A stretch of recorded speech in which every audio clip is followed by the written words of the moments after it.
ആചാര്യ TV Hindu ആചാരങ്ങളെയും അനുഷ്ഠാനങ്ങളെയും കുറിച്ച് കൂടുതൽ അറിയാൻ ഈ ചാനൽ സബ്സ്ക്രൈബ് ചെയ്യുക. നിങ്ങൾക്ക് എല്ലാവർക്കും എൻ്റെ നമസ്കാരം. ഇന്ന് നരനായിങ്ങനെ ജനിച്ചു ഭൂമിയിൽ, ഈ പദ്യം എല്ലാവരും കേട്ടിട്ടുണ്ടാവും. നരനായിങ്ങനെ ജനിച്ചു ഭൂമിയിൽ, നരകവാരീതി നടുവിൽ ഞാൻ, നരകത്തിൽ നിന്നെൻ കരകയറ്റിയിടണേ തിരുവൈക്കം വാഴും ശിവശംഭോ. ഈ ജീവിതം നരകമാണോ? അപ്പം ഇനിയും പദ്യം കുറേ ഉണ്ട്, പക്ഷെ അത് നിങ്ങൾക്കൊക്കെ അറിയാം. നമ്മുടെ ജീവിതം നരകമാണോ? ഏത് നരകത്തിൽ നിന്ന് കരകയറ്റുക? നരകമാണ്, അല്ലാതെ പറയാൻ പറ്റുമോ? ഇന്ന് മനുഷ്യന് എവിടെ ശാന്തി, എവിടെ സമാധാനം? അപ്പം ഈ ജീവിതം നമ്മളെന്താ ആത്മഹത്യ ചെയ്യണോ? ഒന്നും വേണ്ട. ഇവിടെയാണ് വീണ്ടും ഓർമ്മിപ്പിക്കുകയാണ് ഭാരതത്തിൻ്റെ സംസ്കാരം, ഭാരതത്തിൻ്റെ സനാതന ധർമ്മം, നമ്മുടെ ഋഷീശ്വരന്മാർ നമുക്ക് തന്നിട്ടുള്ള ആ വാഗ്ദാനം. അഹം ബ്രഹ്മാസ്മി തത്വമസി പ്രജ്ഞാനം ബ്രഹ്മ. ഇതിവിടെ ഉണ്ട്, ഭാരതത്തിലുണ്ട്. ആരെങ്കിലും അതിലോട്ടൊന്ന് പോകുന്നുണ്ടോ? ഇവിടേക്കൊന്ന് എത്തിക്കാനാണ് ഈ ജീവിതം. എന്താ, നമ്മൾ എന്നും ഈ രാവിലെ എണീക്കണം, പിന്നെ കുറച്ച് കഴിഞ്ഞാൽ ഇതൊക്കെ കഴിഞ്ഞിട്ട് ഉറങ്ങാൻ പോകണം, പിന്നെ സുഷുപ്തിയിലൊന്ന് വീണ്ടും രാവിലെ, ഇങ്ങനെ പോകുന്നു നമ്മുടെ ജീവിതം. ഈ ജീവിതത്തിനപ്പുറം വല്ലതും ഉണ്ടോ? ഇതാണ് ഭാരതീയ ഋഷീശ്വരന്മാർ അന്വേഷിച്ചത്. ഈ ജഡജീവിതത്തിനപ്പുറം, ഈ ജഡശരീരത്തിനപ്പുറം നമുക്ക് വല്ലതും ഉണ്ടോ? ഉണ്ട്. ഉറക്കെ പ്രഖ്യാപിച്ച ഒരു സിംഹഗർജനമായിരുന്നു ഋഷീശ്വരന്മാരുടെ. നിങ്ങൾ ഈ ശരീര മനോബുദ്ധിയല്ല, യു ആർ ദി എറ്റേണൽ ആത്മാ. നിങ്ങൾ ആത്മസ്വരൂപമാണ്. അതുകൊണ്ടാണ് വേദങ്ങൾ ഉദ്ഘോഷിച്ചത്, ഉറക്കെ പറഞ്ഞത് അമൃതസ്യ പുത്ര, മരണമില്ലാത്ത മക്കളെ എന്നാണ് വിളിച്ചത്. പക്ഷെ നമുക്കത് ബുദ്ധിയിലെങ്കിലും ഒന്ന് ഉറച്ചിട്ടുണ്ടോ? മനസ്സിലെങ്കിലും ഒന്ന് കിട്ടിയിട്ടുണ്ടോ? ഇത്രയും ഗംഭീരമായ, ദിവ്യമായ, അതിപുണ്യമായ ശാസ്ത്രം ഉള്ള രാജ്യമാണ് ഭാരതം. ഈ ഭാരതത്തിൽ നമ്മൾ ജനിച്ച തന്നെ നമ്മുടെ എല്ലാവരുടെയും പുണ്യമാണ്. ഇങ്ങനെ ഇത്രയും ഗംഭീരമായ ഒരു ശാസ്ത്രം. നചികേതസ് യമധർമ്മന്റെ അടുത്ത് പോയിട്ട് ആ വിദ്യ പഠിച്ചു. ഏത്? മരണാനന്തരം എന്ത്? മരണാനന്തരം ഉണ്ട് കുഞ്ഞേ എന്ന് യമധർമ്മൻ വ്യക്തമായി നചികേതസിന് പറഞ്ഞു കൊടുക്കുകയാണ്. നിന്റെ ഈ ശരീരം പോയാലും ഈ ആത്മസ്വരൂപമാണ്. ആ ആത്മസ്വരൂപത്തിന്റെ അവസ്ഥ എന്താണെന്ന് നചികേതസ് ചോദിക്കുമ്പോൾ പറയാണ് ബ്ലിസ്, ആനന്ദമാണ്. നമ്മളെല്ലാം എപ്പോഴും ചെയ്തുകൊണ്ടിരിക്കുന്നത് എന്തിനാണ്? ആനന്ദത്തിനാണ്. എപ്പോഴും ആര് എന്ത് ചെയ്യുന്നു? ആനന്ദത്തിനാണ്. ദുഃഖിക്കാൻ വേണ്ടി ഇവിടെ ആരും ഒന്നും ചെയ്യുന്നില്ല. ഇപ്പൊ എല്ലാവരും ചെയ്യുന്ന ആനന്ദം. ഇപ്പൊ ഒരു ടീച്ചർ പഠിപ്പിക്കാൻ പോകുമ്പോൾ ശമ്പളം കിട്ടുമെങ്കിൽ ആ പഠിപ്പിക്കുന്നതിൽ ഒരു ആനന്ദം ഉണ്ടാവും. ഇപ്പൊ ഞാനിവിടെ ഇത് പറയുന്നു, ഇതിൽ എനിക്കൊരു സന്തോഷമുണ്ട്. എന്നെ ചതപ്പിച്ചിട്ട് ഇവിടെ എത്തിയിരിക്കല്ല. I got some sort of happiness. അപ്പൊ എല്ലാവരും എല്ലാം ചെയ്യുന്നത് ആനന്ദത്തിന് വേണ്ടിയാണ്. ഒന്നും ചെയ്യാതെ ആനന്ദം കിട്ടുകയാണെങ്കിലോ, ദാറ്റ് ഈസ് സച്ചിദാനന്ദ.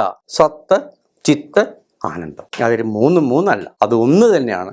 ഇവിടേക്ക് എത്തിക്കുന്നതാണ് ഈ പദ്യം. നരനായി ഇങ്ങനെ ജനിച്ചു, ഈ ജീവിതം മാത്രം സുഖം നിങ്ങൾ പറഞ്ഞിട്ട് വാർദ്ധക്യത്തിലെത്തുമ്പോഴാണ് എല്ലാ അതിഥികളും കടന്നു വരുന്നു. ഇന്നത്തെ കൂടുതൽ രാഗം, എത്ര തരം എന്താ പറയുക അസുഖങ്ങൾ ചിന്തിക്കാനേ വയ്യ. ഇന്നൊന്ന് ഹോസ്പിറ്റലായി കഴിഞ്ഞാൽ നരകം എവിടെയെന്ന് ചോദിച്ചു കഴിഞ്ഞാൽ എവിടെയും പോണ്ട, ഇവിടെ തന്നെ ഉണ്ട്. എല്ലാവർക്കും അറിയാലോ, അത് വിസ്തരിച്ച് പറയണ്ടല്ലോ. എല്ലാവരും ഇന്ന് പേടിച്ചിട്ടല്ലേ ജീവിക്കുന്നത്. ഈ ശരീരം കൊണ്ടുള്ള ബുദ്ധിമുട്ട് തന്നെയല്ലേ എല്ലാവർക്കും. ഈ ശരീരത്തെ തന്നെയല്ലേ നമ്മൾ തീറ്റിപ്പോറ്റിക്കൊണ്ടിരിക്കുന്നത്. കാരണം എന്താ? ഈ ശരീരത്തിനപ്പുറം ഒരു അവസ്ഥയില്ല എന്നാണ് നമ്മൾ ധരിച്ചിരിക്കുന്നത്. ഇവിടെയാണ് ഭാരതീയ ഋഷീശ്വരന്മാർ നമ്മുടെ നേരെ വിരൽ ചൂണ്ടുന്നത്.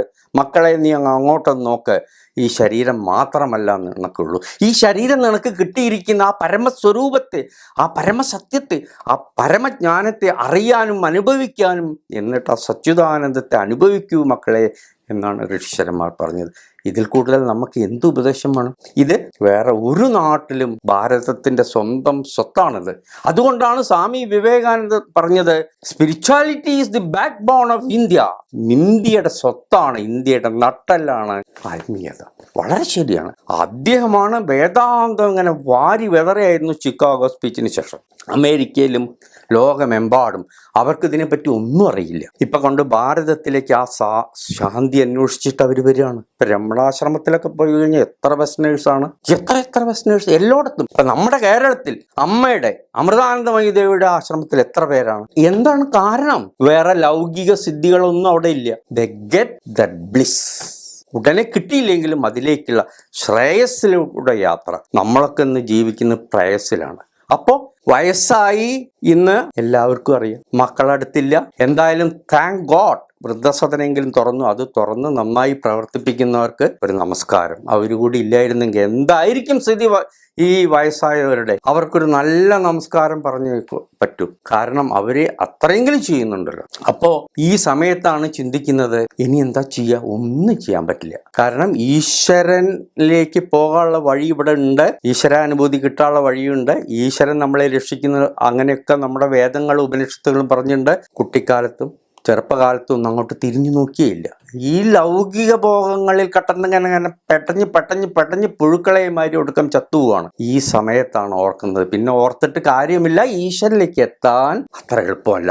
അതാണ് പടിയാറും കടന്ന് 6 പടികൾ കടന്നേ ഈശ്വരനിലെത്തുള്ളൂ. അതാണ് കുണ്ടലിനി ശക്തി ഉണർന്നിട്ട് മൂലാധാരം, സ്വാധിഷ്ഠാനം, മണിപൂരകം, അനാഹതം, വിശുദ്ധി, ആജ്ഞാചക്രം, സഹസ്രാരം. ഈ 6 പ്രോസസ്സിൽ കൂടെ മനസ്സ് പോയാലേ ഈശ്വരനിലേക്ക് എത്തും. എളുപ്പമല്ല. മഹാജ്ഞാനികളൊക്കെ ചെറുപ്പത്തിലേ കുടുംബം എല്ലാം ഉപേക്ഷിച്ചിട്ട് ഈശ്വര ദർശനത്തിന് പോകുന്നതാണ്. പക്ഷേ നമ്മുടെ ഭാരതം അതുകൂടി പറഞ്ഞു തന്നുണ്ട് വേദോപനിഷത്തുകളൊക്കെ. അതോ നിങ്ങൾ ഗൃഹസ്ഥനായി ജീവിച്ചോളൂ, ഇതാണ് നമ്മുടെ സുഖം, ഇതാണ് നമ്മുടെ സ്വർഗം. ഗൃഹസ്ഥനായി ജീവിച്ചിട്ട് ഗൃഹസ്ഥാശ്രമത്തിലൂടെ തന്നെ നിങ്ങൾക്ക് ഈശ്വരനിലേക്ക് എത്താം. ഇതിൽ കൂടെ എന്താണ് നമുക്ക് വേണ്ടത്? പക്ഷെ പടി 6 കടക്കണം. ഈ കുണ്ടലിനി ശക്തി അത് ഉണരനും ഒടുവിൽ നമ്മൾ ആ ഈശ്വരാനുഭൂതിയിലെത്തും. അപ്പൊ കുണ്ടലിനി ശക്തിയുള്ള വാക്ക് കേട്ട് പേടിക്കേണ്ട. എനിക്ക് ഈശ്വരനെ അറിയണം, അനുഭവിക്കണം, ആനന്ദം കിട്ടണം എന്നുള്ള ഒരു ബോധം എപ്പോഴൊരുത്തൻ്റെ മനസ്സിൽ വരുന്നു, അത് തന്നെയാണ് കുണ്ടലിനി ശക്തി. പക്ഷെ അതിന് ഈ ലൗകിക സുഖങ്ങളൊക്കെ വേണ്ടാന്ന് വേദാന്തം ഒരിക്കലും പറഞ്ഞില്ല. കുറച്ച് കൊണ്ടുവരണം. എന്നിട്ട് മനസ്സ്, നമ്മുടെ കയ്യിലുള്ള ടൂള് മനസ്സ് തന്നെയാണ്. ആ മനസ്സ് ഈശ്വരന് കൊടുക്കുക. ആ മനസ്സ് ഈശ്വരന് കൊടുത്താൽ ഈശ്വരൻ അവിടെ വരും. വെറുതെ കൈകൂപ്പി പോന്നോണ്ട് കാര്യമില്ല. പരിപൂർണമായിട്ട് ഈശ്വരനെ സമർപ്പിക്കുക. സമർപ്പിച്ചിട്ട് ആ അനുഭൂതി നേടിയവർ എത്രയാണ് ഭാരതത്തിൽ. അപ്പോൾ ഗൃഹസ്ഥരായ നമുക്കും അത് ചെയ്യാം. ഇവിടെ നമ്മുടെ കുട്ടികളിലും ഈ ഒരു ബോധം ചെറുതായിട്ട് നമ്മൾ കൊടുക്കണം. ഇന്ന് നമ്മൾ പ്രവർത്തിക്കുന്നതിൽ ഒക്കെ ദുഃഖമേ കിട്ടുന്നുള്ളൂ. ഞാൻ ഓരോന്നും ഞാൻ എടുത്തെടുത്ത് പറയുന്നില്ല. നമ്മുടെ കലയായാലും സാഹിത്യമായാലും ചാനലായാലും ഒക്കെ നല്ലത്. പക്ഷെ ഇതുകൂടി കുറേശ്ശെ കൂട്ടിച്ചേർത്ത് കൊടുത്തിരുന്നു എങ്കിൽ ഇവിടെ ഈ മനുഷ്യ ജീവിതം ശാന്തിയോടെ ജീവിച്ച് ഇവിടുന്ന് പോകുമ്പോൾ ഈ 6 അടി 5 അടിയോ ശരീരം ഇവിടെ വിട്ടു പോകുമ്പോൾ അവൻ എത്തേണ്ടോടത്ത് എത്തിയിട്ടുണ്ടാവും. അവൻ്റെ ജന്മം ധന്യമാകുമായിരുന്നു. പക്ഷെ ആരും അതിന് ശ്രമിക്കുന്നില്ല. ഒരു പ്രത്യേക രീതിയിലുള്ള നരകത്തിലേക്ക് പോകുന്ന ഒരു ജീവിത സംവിധാനമായിരിക്കും നമ്മുടേത്. ഇത് ഒരാളുടെ കുറ്റമല്ല, എല്ലാവരും അതിലേക്കൊന്ന് തിരിച്ചു വരണം. ഇതിനുള്ള ഒരേ ഒരു വഴിയാണ് നമ്മുടെ സംസ്കൃതി. മതത്തിൻ്റെ ഒന്നും ഞാൻ പറയുന്നില്ല. ഭാരത സംസ്കൃതി, it is for all. It is for all world. It is for each and every human being. ഇതാണ്. ഒരു മതത്തിന് പ്രത്യേകിച്ച് ചട്ടക്കൂട്ട് അവർക്ക് മാത്രമാണ് എവിടെയും പറഞ്ഞിട്ടില്ല. ലോക സമസ്തോ സുഖിനോ ഭവന്തു എന്ന് പറഞ്ഞാൽ എന്താ അർത്ഥം? എല്ലാവർക്കും സുഖം ഉണ്ടാവണമെന്നേ പറഞ്ഞിട്ടുള്ളൂ.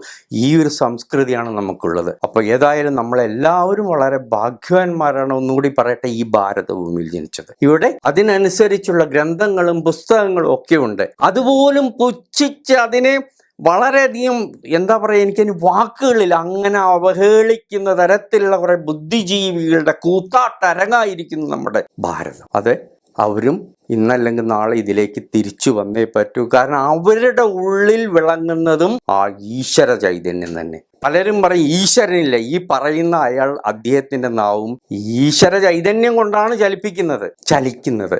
പക്ഷെ അത് അറിയണമെന്നില്ല. ചാർവാക മതത്തിൽപ്പെട്ടവരെ മാതിരി ഒന്നും അറിയാത്ത മാതിരി അവർ ജീവിതം അങ്ങനെ മുന്നോട്ട് കൊണ്ടുപോയിക്കൊണ്ടിരിക്കുകയാണ്. അവരെ നമ്മൾ നോക്കണ്ട, നമ്മൾ തിരിയാം. ശ്രേയസ് മാർഗത്തിലൂടെ ജീവിതം നയിക്കാൻ നമ്മൾ ശ്രമിക്കുക.